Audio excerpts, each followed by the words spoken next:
Good afternoon class, कैसे हो आप सब। आई होप कि आप सब जो है वो ठीक हो गए। सॉरी फॉर इनकन्वीनियंस के मैं आप लोगों का लाइव लेक्चर नहीं ले पाई। Here is the recorded lecture for you. जी, लास्ट लेक्चर में जो है वो हमने रेस्पिरेटरी असेसमेंट की थी। आज जो हम असेसमेंट करने जा रहे हैं वो basically physical examination of abdomen है कि आप एब्डोमिन की जो है वो किस तरीके से फिजिकल एग्जामिनेशन करते हो। जी, एग्जामिनेशन स्टार्ट करने से पहले जो है वो कुछ हम जनरल एनाटॉमी देख लेते हैं एब्डोमिन की जो है वो आप, ताकि इजीली जो है वो आप उसकी असेसमेंट को जो है वो आपको समझ आ जाए और आप अंडरस्टैंड कर सको। नॉर्मली जो है वो एब्डोमिन बेसिकली जो है वो जब आप एब्डोमिन की एग्जामिनेशन करने जा रहे हो तो आपको पता होना चाहिए एब्डोमिनल क्वाड्रेंट्स का, एब्डोमिनल वॉल मसल्स का और internal anatomy of abdominal cavity का पता होना चाहिए। सामने स्लाइड में जो है वो आपको क्वाड्रेंट्स ऑफ एब्डोमिन बताया है, जिसमें एब्डोमिन को 4 क्वाड्रेंट में जो है वो डिवाइड किया है। Right upper quadrant, left upper quadrant में, राइट लोअर क्वाड्रेंट में और लेफ्ट जो है वो लोअर क्वाड्रेंट में। नेक्स्ट स्लाइड पे आप देखोगे रीजन तो एब्डोमिनल एरिया बताया कि एब्डोमिनल एरिया को आपने कितने रीजन में जो है वो डिवाइड किया है। सबसे पहले ऊपर आपके पास आ जाता है राइट साइड पे राइट हाइपोकॉन्ड्रिक रीजन, फिर उसके साथ एपिगैस्ट्रिक रीजन आ जाता है, फिर लेफ्ट हाइपोकॉन्ड्रिक रीजन, उसके नीचे पे आपके पास right lumbar region, umbilical region और लेफ्ट जो है वो लंबर रीजन आ जाता है। जबकि बिलो अगर आप देख लो तो जो है आपके पास राइट इलिक रीजन आ जाता है, हाइपोगैस्ट्रिक रीजन आ जाता है और लेफ्ट इलिक जो है वो रीजन आ जाता है। उसके बाद जो है वो आपको पता होना चाहिए कि एब्डोमिन के जो है वो इर्द गिर्द कौन कौन से जो है वो बेसिकली मसल्स हैं जितने बेसिकली एब्डोमिनल ऑर्गन्स को या एब्डोमिनल कैविटी को जो है वो सपोर्ट किया हुआ है। तो बेसिकली एब्डोमिन जो है वो कंटेंट जो है वो इंक्लोज होते हैं externally by the abdominal wall musculature से, जिसमें 3 लेयर्स ऑफ मसल्स जो है वो बेसिकली आ जाते हैं। जो आउटरमोस्ट लेयर है वो जिन मसल से जो है वो साउंडेड हुई होती है वो आपके पास आ जाती है external oblique muscle. Middle layer जो है वो इंटरनल ओब्लिक मसल से जो है वो साउंड हुई होती है। जो सबसे इनर मोस्ट लेयर होती है उसमें जो है वो ट्रांसवर्स एब्डोमिनस जो है वो मसल्स होते हैं।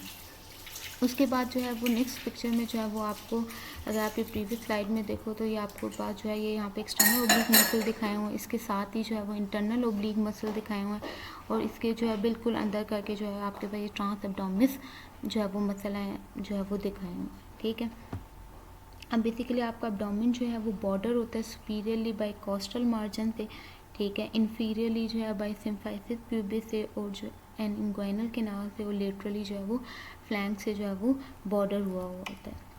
फिर नेक्स्ट स्लाइड में आप देख सकते हो कि इसमें बेसिकली जो है वो एक थिन शाइनी सीरस मेम्ब्रेन दिखाई है जिसको पेरिटोनियम कहते हैं, जिसमें एब्डोमिनल कैविटी को जो है वो कवर किया होता है।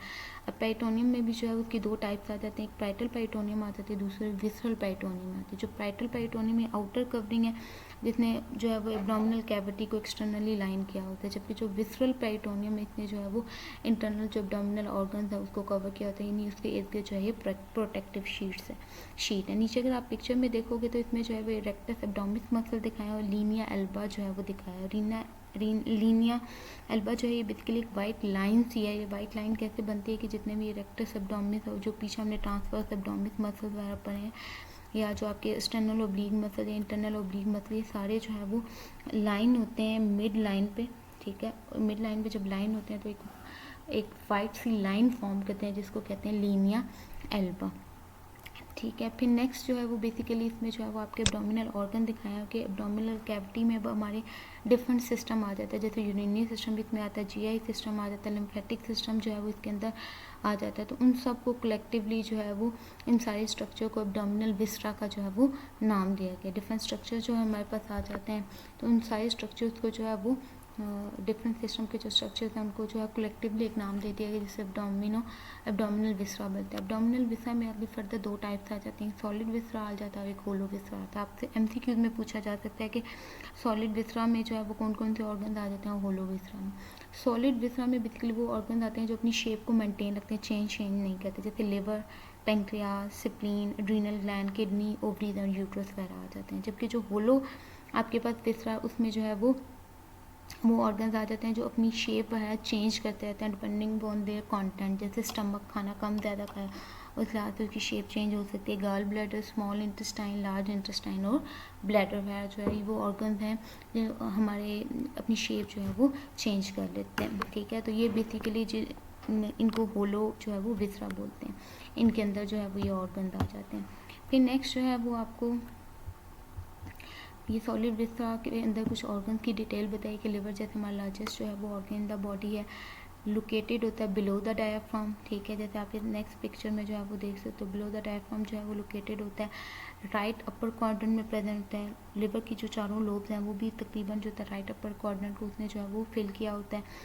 लेफ्ट मिड क्लेविकुलर लाइन तक एक्सटेंड हुआ होता है लिवर, ठीक है। और जो बहुत सारे लोग में होता है जिसमें लिवर जो है वो below the right coastal margin जो है वो एक्सटेंड हुआ होता है। ये जो राइट कोस्टल मार्जिन है ये इससे बिलो जो है वो एक्सटेंड हुआ होता है, तो आप इसकी जो है वो टिप ऑफ द लिवर जो है उसको फील कर सकते हो, इसको पल्पेट जो है वो पल्पेटेड हो सकती है, ठीक है, पल्पेबल होती है।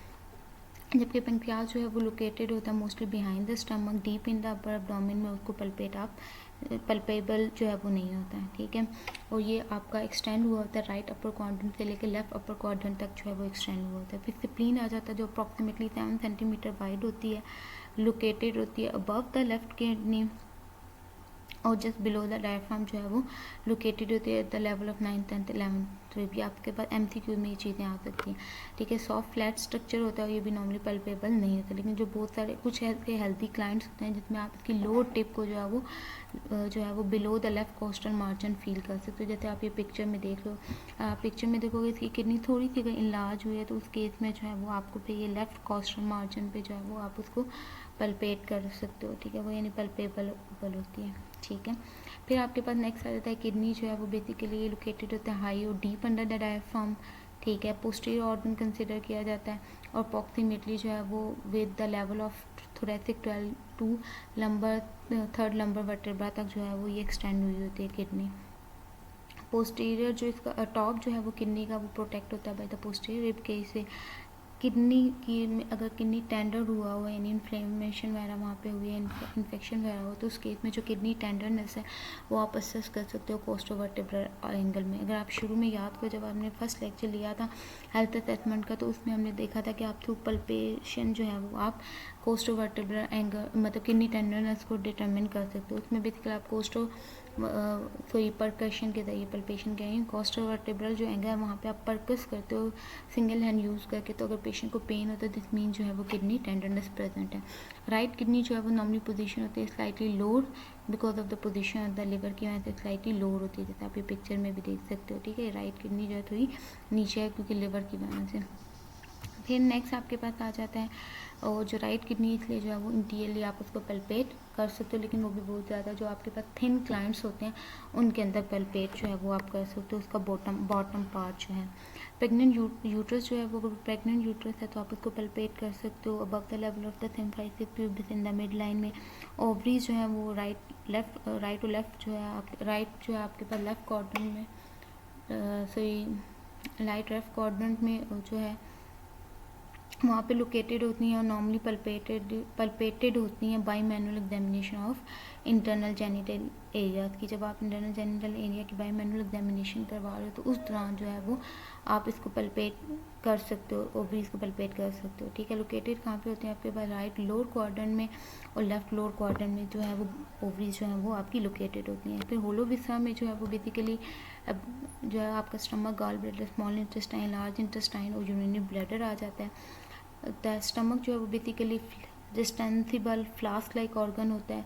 लेफ्ट अपर क्वाड्रेंट में आपसे MCQ में आ सकता है कि कहाँ पे प्रेजेंट होता है, लेफ्ट अपर क्वाड्रेंट में प्रेजेंट होता है बिलो द डायफ्राम, लिवर और स्प्लीन के दरमियान प्रेजेंट होता है और नॉर्मली जो है वो पल्पेबल जो है वो नहीं होता। गॉल ब्लैडर जो होता है 10 सेंटीमीटर लॉन्ग मस्कुलर सैक है basically. Posterior surface of the liver जो है वो प्रेजेंट होता है lateral to the mid clavicular line, ये भी नॉर्मली पल्पेटेड जो है वो नहीं होता।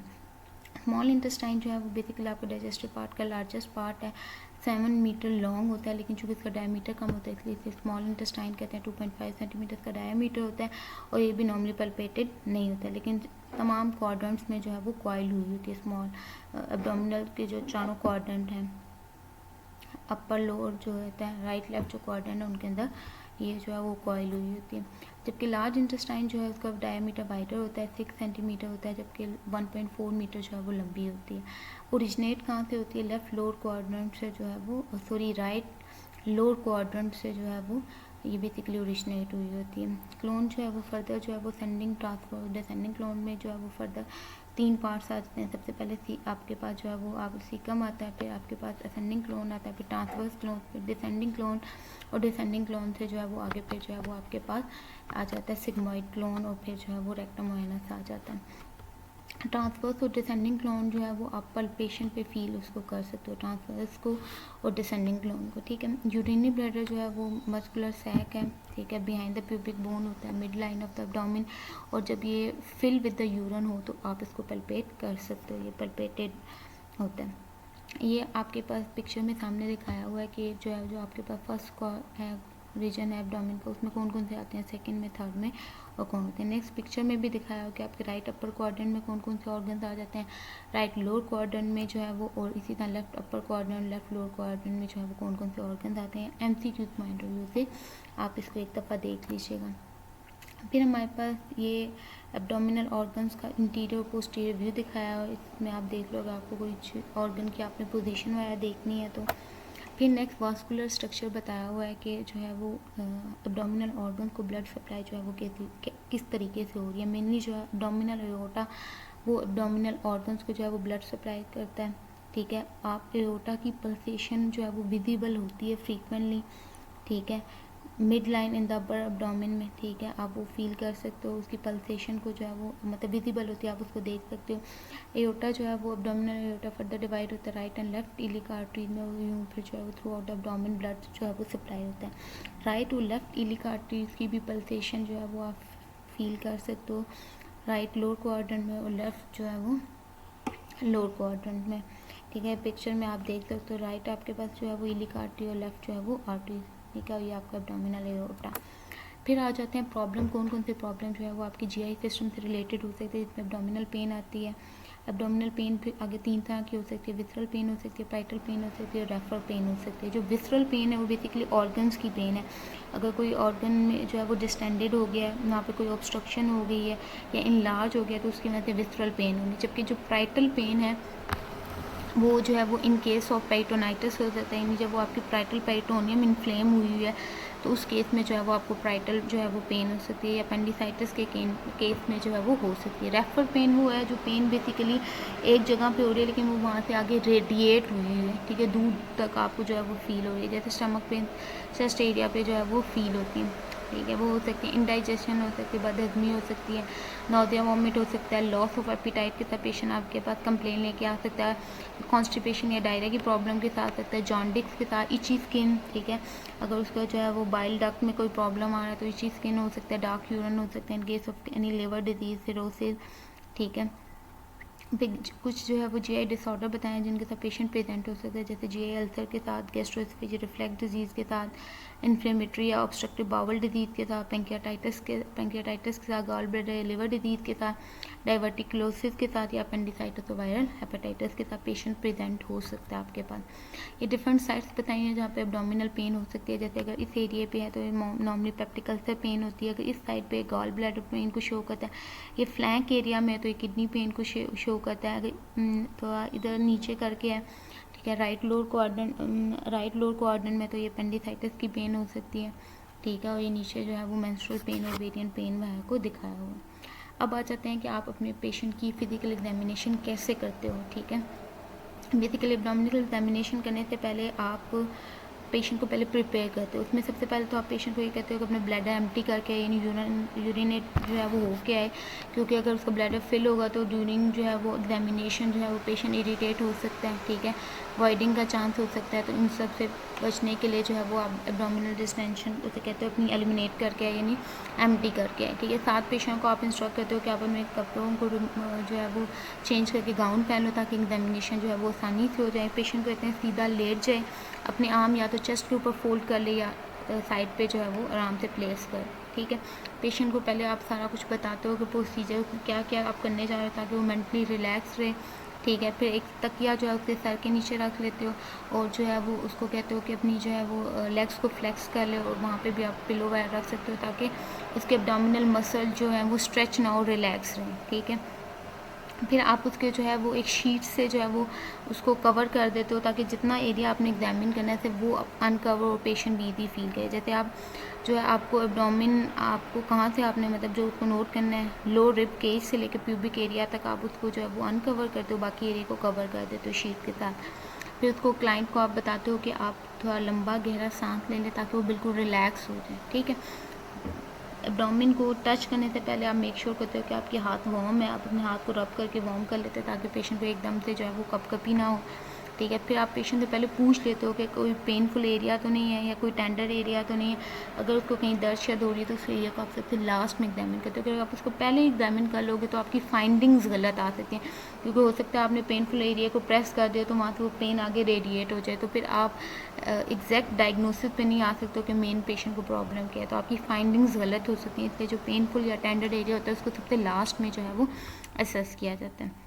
इक्विपमेंट्स में हमें एक स्मॉल पिलो या रोल ब्लैंकेट वगैरह चाहिए होगा, सेंटीमीटर रूलर चाहिए, ठीक है, स्टेथोस्कोप चाहिए और मार्किंग जो है वो पेन वगैरह जो है वो चाहिए, ठीक है जी। नेक्स्ट आपके पास आ जाता है इंस्पेक्शन, क्या आप किस तरीके से करते हो। इसमें आपने सिर्फ अपनी विजन की सेंस को यूज़ करके करना है। सबसे पहले आप स्किन का कलर देखते हो, तो सबसे पहली चीज़ आपने असेस करनी है वो आप ओवरऑल एब्डोमेन का जो है वो कलर देख लेते हो, एब्डोमेन की स्किन का कलर क्या होता है। नॉर्मली जो है वो स्किन का कलर वैसे ही होता है जैसा आम बॉडी का होता है, लेकिन लाइट वो मे भी पेलर हो सकता है, क्योंकि नॉर्मली जो है वो एब्डोमेन का एरिया एक्सटर्नल इन्वायरमेंट से सनलाइट या इसमें डायरेक्टली एक्सपोज जो है वो सेल्डम एक्सपोज हुआ होता है, ठीक है। इस वजह से इन केस ऑफ एब्नॉर्मेलिटी क्या हो सकती है कि वहाँ पर्पलिश डिस्कलरेशन हो सकती है एब्डोमेन की, ठीक है, या येल्लोइश डिस्कलरेशन हो सकती हैं, ठीक है, या पेल स्किन हो सकती है, या वहाँ पे कोई ब्रूजेस वगैरह हो सकते हैं, रेडनेस हो सकती है। अगर तो पर्पलिश डिस्कलरेशन है, इसको ग्रे टर्नल साइन भी कहते हैं। जैसे आप ये सामने पिक्चर में जो है वो ये देख लो,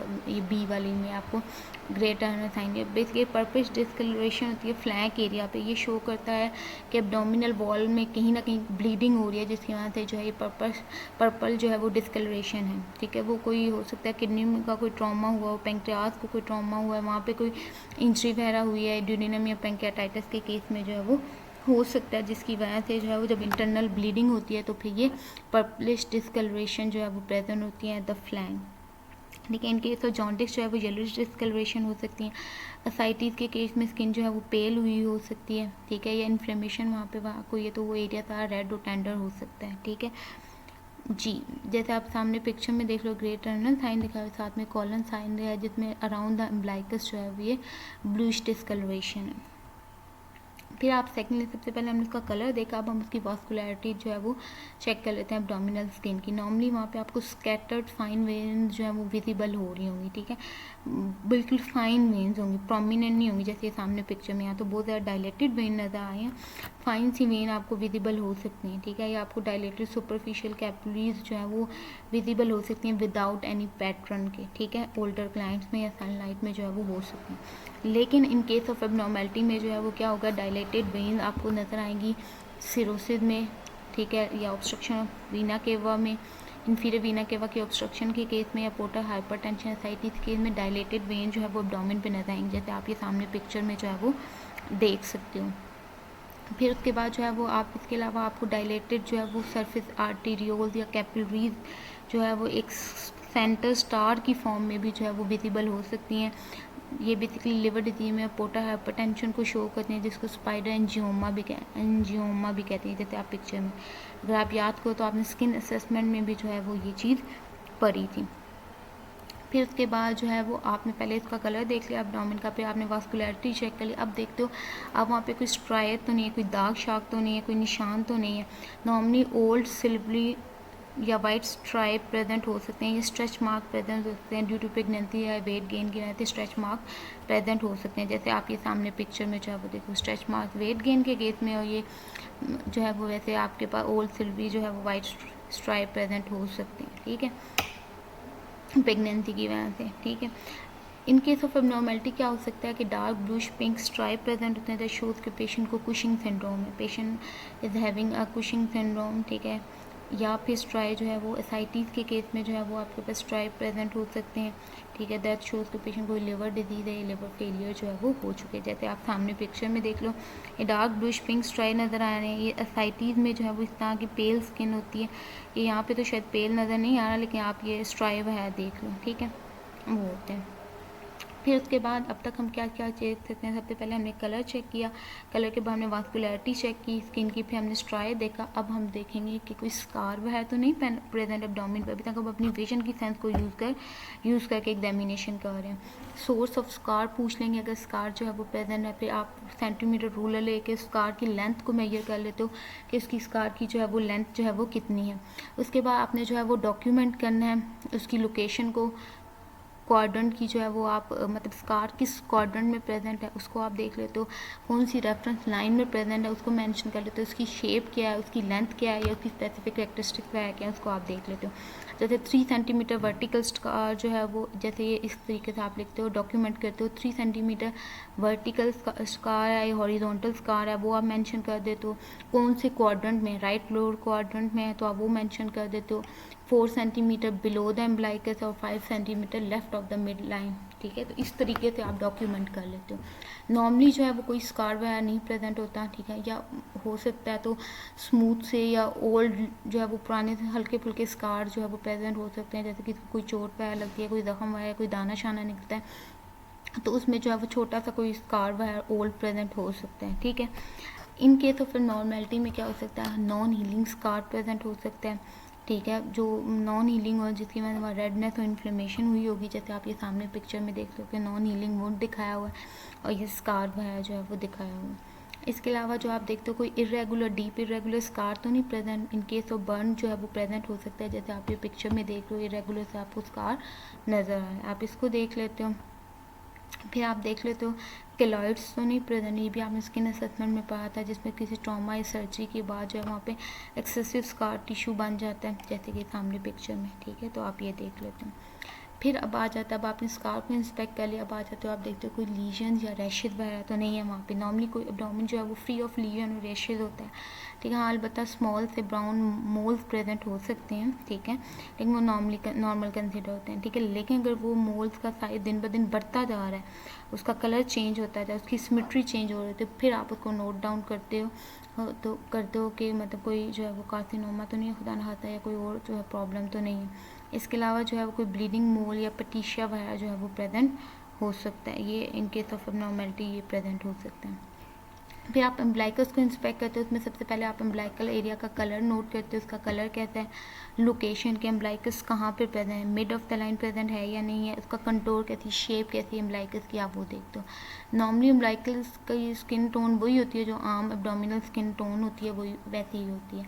एम्ब्लाइकस की अगर आप पोजीशन पे देखो तो मिड लाइन होता है एट द लेटरल लाइन पे, ठीक है। कंटोर देखो तो इन्वर्टेड होता है या प्रोट्रूडिंग आप कह लो होता है, no more than 0.5 centimetre, round होता है, कॉनिकल होता है, यानी कोन शेप होता है। इन केस ऑफ एब्नॉर्मैलिटी में क्या हो सकता है कि वहाँ पे अराउंड द एम्ब्लाइकस ब्लूइश या पर्पस डिस्कलरेशन हो सकती है, जिसे कॉलन साइन भी कहते हैं। पीछे पिक्चर में भी आपने देखा था, यहाँ पे भी आप देख सकते हो अराउंड द एम्ब्लाइकस जो है वो ब्लूइश कलर की जो है वो ब्लूइश पर्पलिश डिस्कलरेशन होती है, उसको कहते हैं कॉलन साइन, ठीक है। दैट शोज़ कि कहीं ना कहीं अंदर ब्लीडिंग हो रही है, इंट्रा एब्डोमिनल ब्लीडिंग है। इसके अलावा डेविएटेड एम्ब्लाइकस हो सकता है, वो तब हो सकता है अगर कोई ऑर्गन लार्ज हुआ हर्निया है, कोई फ्लूइड है या स्कार टिश्यू या कोई मैस है, तो उसकी वजह से वो एम्ब्लाइकस अपनी उसकी पोजीशन जो है वो डेविएट हुई होती है, जैसे आप ये सामने पिक्चर देख सकते हो डेविएटेड एब्डोमिन, ये इधर की एब्डोमिनल डिस्टेंशन की वजह से जो एम्ब्लाइकस है वो डेविएट हुआ है।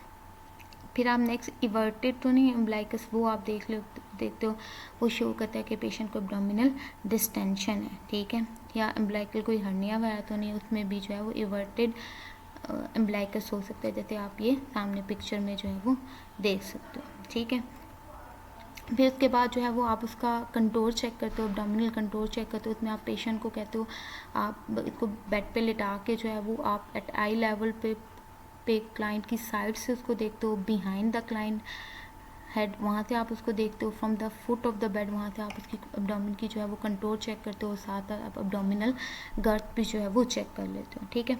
अब नॉर्मली जो है वो एब्डोमेन फ्लैट होता है, राउंड होता है, स्केफाइड होता है, ठीक है, यानी थोड़ा सा जो थिन लोग होते हैं उसमें थोड़ा सा अंदर गया हुआ होता है, ठीक है, और इवनली राउंडेड होता है। लेकिन इन केस ऑफ एब्नॉर्मैलिटी क्या हो सकता है, एब्डोमेन प्रोट्रूबेंट हो सकता है, या वहाँ पे जो है वो बिलो एम्ब्लाइकस या अबव एम्ब्लाइकस डिस्टेंशन हो सकती है, एब्डोमिनल डिस्टेंशन हो सकती है, या एब्डोमेन जो है वो स्केफाइड हो सकता है, ठीक है।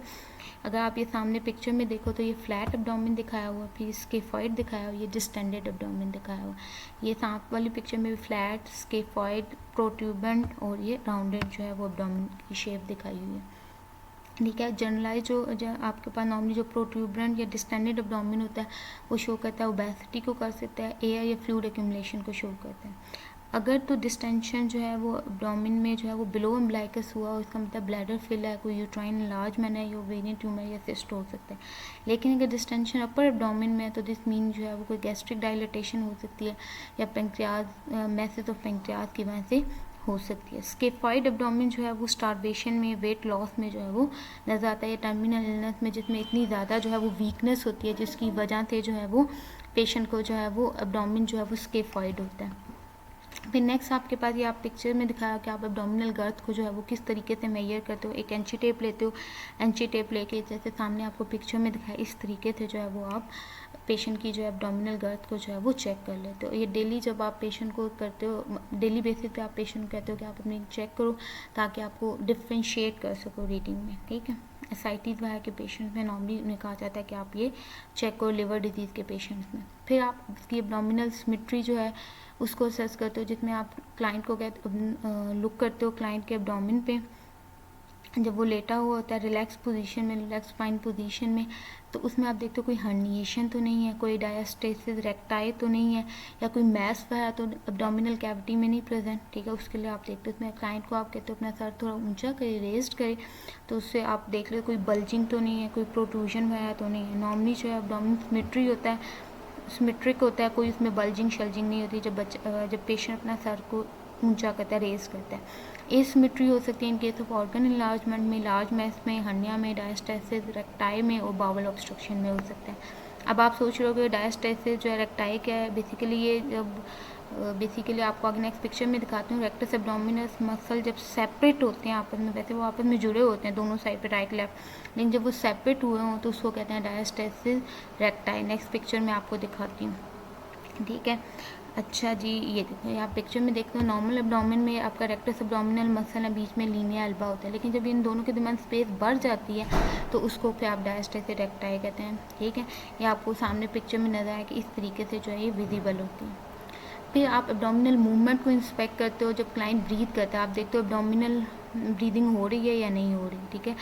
नॉर्मली जो मेल पे क्लाइंट होते हैं उनमें एब्डोमिनल ब्रीदिंग जो है वो आप ऑब्जर्व कर सकते हो। अगर वहाँ पे एब्डोमिनल रेस्पिरेशन, एब्डोमिनल ब्रीदिंग जो है वो डिमिनिश है तो दिस मीन शो करता है पेशेंट को पेरिटोनियल इरिटेशन है, ठीक है। आप एओर्टिक पल्सेशन को ऑब्जर्व करते हो, नॉर्मली जो है वो आपको स्लाइड सी पल्सेशन एब्डोमिनल एओर्टा की फील होती है, विजिबल होती है एपिगैस्ट्रिक एरिया पे, ठीक है। एब्नॉर्मैलिटी में जो है वो एग्जेजरेटेड पल्सेशन जो है वो हो सकती है, ठीक है। अगर पेशेंट को जो है वो एब्डोमिनल एओर्टिक एन्यूरिज्म हुआ, एन्यूरिज्म क्या होता है कि बेसिकली इसमें जो है वो एब्डोमिनल एओर्टा यानी वो जो आर्टरी है उसकी इनलार्जमेंट होती है due to any weakness of arterial wall, ठीक है। फिर आप ऑब्जर्व करते हो फॉर पेरिस्टाल्टिक वेव्स के, नॉर्मली जो है वो पेरिस्टाल्टिक वेव्स जो है वो नॉर्मल जो है पेरिस्टाल्टिक वेव्स जो है वो आपको सीन नहीं होती, ठीक है। हाँ, बहुत अगर पतले पेशेंट पतला अगर कोई क्लाइंट आपके पास वीक क्लाइंट है तो उसमें जो है वो फील हो सकती है like a wave, slight wave की। लेकिन अगर आपको पेरिस्टाल्टिक मूवमेंट बहुत ज़्यादा आपको फील हो रही है, बहुत ज़्यादा इंक्रीज है और प्रोग्रेस कर रही है ना रिपल लाइक फैशन में, यानी वेव की फॉर्म में लेफ़्ट अपर क्वाड्रेंट से लेकर जो है वो राइट लोअर क्वाड्रेंट में, तो ये शो करता है कि पेशेंट को इंटेस्टाइनल ऑब्स्ट्रक्शन है। चलिए जी, इसके साथ हम अपना लेक्चर यहीं ख़त्म करते हैं। ये एब्डोमिनल ब्रीदिंग दिखाया हुआ है। नेक्स्ट हम आस्कल्टेशन इंशाल्लाह जो है वो नेक्स्ट लेक्चर में करेंगे।